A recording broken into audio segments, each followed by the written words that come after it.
আস্তে আস্তে বৃষ্টি আরম্ভ হলো। বৃষ্টির সাথে সাথে বাতাস, মানে এত বেশি বাতাস যে উপর থেকে যে বৃষ্টিটা পড়ে ওটা মানুষের শরীরে যখন পড়ে এটা মনে হচ্ছে যেন সুই পড়তেছে। আল্লাহু আকবার।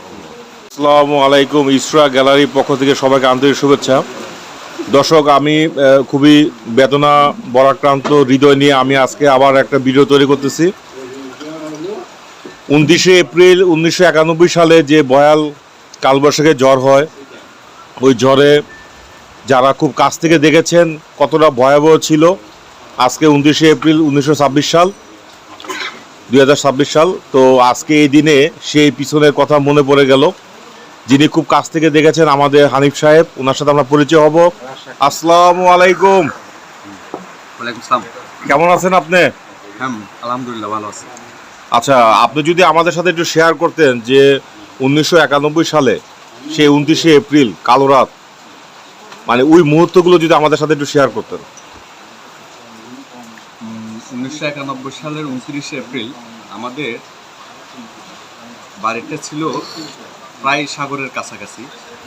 আমাদের বাড়ির উত্তর পাশে ছিল সন্দীপ সরকারি হাজি কলেজ, বর্তমান এমপি মহোদয় যিনি মুস্তফা কামাল পাশা আছেন, ওনাদের মানে বাবার কলেজটা নির্মাণ করছে ওনার নামে, হাজি আব্দুল বাতিন কলেজ। এটা স্বাভাবিকভাবে আমরা বলতাম এবি কলেজ।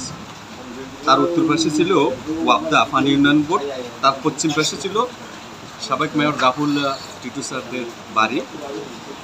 মোটামুটিভাবে আবাসিক, মানে মানুষজন থাকে এরকম মধ্যে ওই জাফরুল্লাহ টিটু স্যারদের বাড়িটা ছিল আর কি, নদীর পাশে। মোটামুটিভাবে এটা 5-7 মিনিট হাঁটলে এটা চারপাশে 3টা স্থাপনার, এবি কলেজ, তারপরে ওয়াবদা পানি উন্নয়ন বোর্ড, তারপরে টিটু স্যারদের বাড়ি, মেরকিন আব্দুর রহমান সাহেবের বাড়ি। তো 1991 সালের 29শে এপ্রিল সকাল থেকে গুড়ি গুড়ি বৃষ্টি হচ্ছে। আজকে সেই 29শে এপ্রিলে যেরকম বাতাস হচ্ছে এরকম কিন্তু বাতাসটা তখন ছিল না, একটু একটু বৃষ্টি হয়। তো ওখানে ওই বিল্ডিংয়ের আমাদের বাড়ি, যেটা জাফরুল্লাহ সাবেক মেয়র স্যার জাফরুল্লাহ টিটু স্যারদের বাড়ির উত্তর পাশে একটা বাড়ি ছিল পাহাড়দের বাড়ি, তার পাশে ছিল জেলেপাড়া, তার পশ্চিমে দক্ষিণে ছিল কামলার বাড়ি বলতে। আস্তে আস্তে আস্তে মানে দিনটা অতিবাহিত হচ্ছে, রাত ঘনিয়ে আসতেছে। আসলে ওই রাত কখন থেকে আরম্ভ হয়েছে তখন জিনিসটা আমার মনে নেই। আস্তে আস্তে বৃষ্টি আরম্ভ হলো। বৃষ্টির সাথে সাথে বাতাস, মানে এত বেশি বাতাস যে উপর থেকে যে বৃষ্টিটা পড়ে ওটা মানুষের শরীরে যখন পড়ে এটা মনে হচ্ছে যেন সুই পড়তেছে। আল্লাহু আকবার। তারপর ওখান থেকে আরম্ভ হলো বৃষ্টি তুফান। ওই বিল্ডিং, মানে সাবেক মেয়র স্যার জাফরুল্লাহ টিটু স্যারদের বাড়ি, মেরকিন আব্দুর রহমান সাহেবদের বাড়ি বলা হয় এটা। ওই বিল্ডিংয়ে মানে তিল পরিমাণের মানুষ, মানে জায়গা ছিল না যেখানে মানুষ আশ্রয় নেবেন, দাঁড়া থাকবে। ওটা আপনি মনে করেন বৃষ্টির কারণ, তুফানের কারণ, আর মানুষের প্রচুর মানুষ, মানে মানুষটা দাঁড়িয়ে থাকতে পারবো এরকম কোনো পরিস্থিতি ছিল না।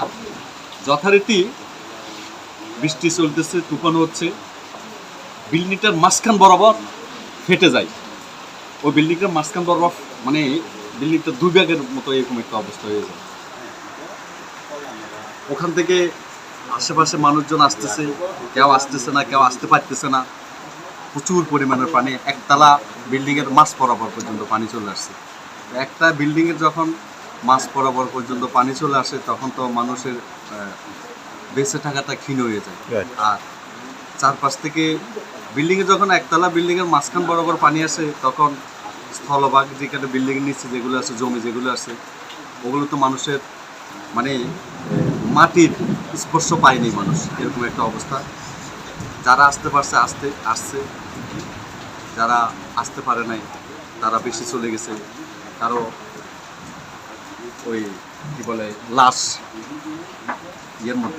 গাছের মধ্যে বাঁচতেছে। না, আমি আপনাকে একটু থামাই। আপনি তো বলতেছেন যে আপনারা মোটামুটি রাত্রে 10টা 11টার সময় আপনারা আশ্রয় নিয়েছেন। আচ্ছা, সারা রাত তো আপনার পানি ছিল। পানি ছিল। আচ্ছা, এরপরে সকালবেলা আপনারা কি দেখলেন? পানি কি সারা রাত ছিল, পরের দিনও ছিল? না, পানি বেশিক্ষণ ছিল না, পানি যতক্ষণ পর্যন্ত জোয়ার ছিল ততক্ষণ পর্যন্ত ছিল, এরপরে পানিগুলো সব নেমে গেছে। দেখি রাত্রি নেমে গিয়েছিল? রাত্রে নেমে গেছে, তবে যতটুকু পানি ছিল তার চেয়ে কমে গেছে। আর যতটুকু যদি পানি যদি না নামতো, ওই পরিমাণ যদি যে সময় জোয়ার আসছে, তুফান আসছে, ওই পরিমাণে যদি পানি থাকতো তাহলে মানুষের আরো ক্ষয়ক্ষতি হতো। আচ্ছা। অনেক পরিমাণের, এমনি তো যখন ক্ষয়ক্ষতি হয়েছে তখন অনেক পরিমাণের মানুষ ক্ষয়ক্ষতি হয়েছে। সকালে ঘুম তো কেউ যায়নি। সকালে উঠে বাড়িঘরের টিনের চাল, গাছ পড়ে রয়েছে, মাছ এলোমেলো। অনেকে কি করছে, নদীর মানে সারা রাত তো কিছু খায়নি, মাছ রান্না করতে গেছে, পানি লবণাক্ত, এত বড় বড় মাছ, রুই মাছ, কাতাল মাছ ওই মানুষের ভিটার মধ্যে বাঁচতেছে। হ্যাঁ, লাশ পড়ে আছে গাছের মধ্যে। অবশ্য ওটা আমি দেখি নেই, আমাদের পাশে এরকম ছিল না। ওই বিলের মধ্যে মাছ, মানুষ মরে মরে রয়েছে, এভাবে ছিল। সকাল পর্যন্ত আমরা এগুলো দেখছি। এরপরে আসলে যার যা কিছু আছে তা নিয়ে ওই একটু মানে গোছানোর ব্যবস্থা করতেছে। এই অবস্থার মধ্যে সারাটা রাত গেছে আর কি, 1991 সালের 29 এপ্রিল। মানে এরকম পরিস্থিতি কয়দিন ছিল আপনাদের? পরিস্থিতি আমাদের রাত মানে তুফানটা হয়েছে 29 এপ্রিল রাতে 1991। আচ্ছা। এরপরে দিয়ে আর তুফান হয়নি। এরপরে দিয়ে মনে করেন মানে এক রাত্রেই আপনার তুফানটা হয়েছে। এরপরে দিয়ে আর বাতাস টাতাস, সূর্যের আলো মানে যথারীতি যেরকম ছিল ওরকমই ছিল। এরপর দিয়ে আর তুফান হয়নি। আপনাদের রান্না, খাবার টাবার ওইভাবে রান্না করছে। রান্না করার পর দেখতেছে মানে মুখের মধ্যে রান্না নিচে লবণাক্ত।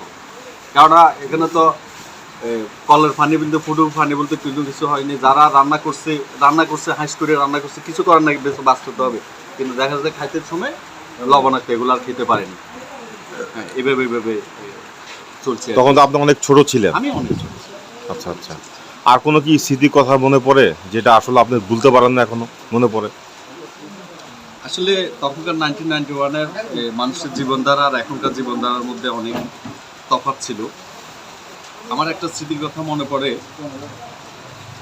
1991-এ গম আমরা 29 এপ্রিলের আগে কখন সেটা যায় না, আমাদের গম কিনছিল কিছু, মানে আটা করে এগুলো খাবো আর কি, রুটি বানিয়ে খাবো।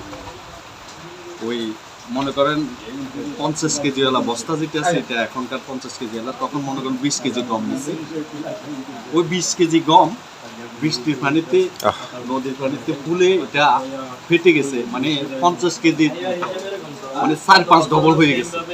মানে আমি মাঝে মধ্যে যাইরে ওগুলো দেখতাম, মাকে জিজ্ঞেসছিলাম আমাইতে কি গম, এটা ফুলে গেছে বৃষ্টির পানিতে, নদীর পানিতে ফুলে গেছে। আমার এখন গম দেখলে আমার সে 1991। মানে আপনাদের সারা এক মাসের খাবারটা এক রাতেই নষ্ট হয়ে গিয়েছে। মানে জাস্ট এটা তো আমরা তো ভাতেই খেতাম। গমগুলো ছিল আমাদের এক্সট্রা মানে খাওয়ার আর কি। ওটা আমার এখনো, আমি গম দেখলে আমার ওই 1991-এর কথা এখনো মনে পড়ে।